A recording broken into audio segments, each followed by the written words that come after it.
മാള വടമ വടക്കേക്കേട്ടിൽ ഭഗവതി ക്ഷേത്രത്തിലെ പ്രതിഷ്ഠാദിനം ഭക്തി നിർഭരമായി ആഘോഷിച്ചു. രാവിലെ നടന്ന എഴുന്നള്ളിപ്പിന് ഗജവീരൻ ഓമശ്ശേരി പ്രസാദ് ഭഗവതിയുടെ തിടമ്പേറ്റി.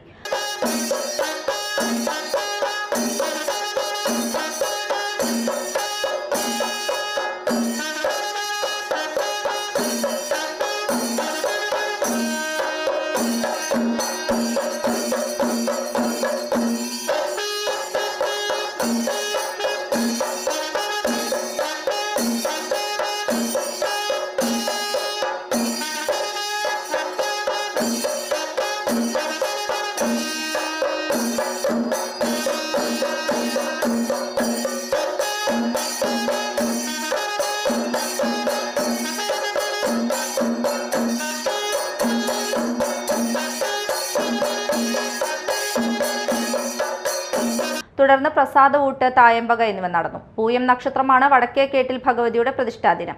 ഫെബ്രുവരി 13-ന് താലപ്പൊലി മഹോത്സവം നടക്കും.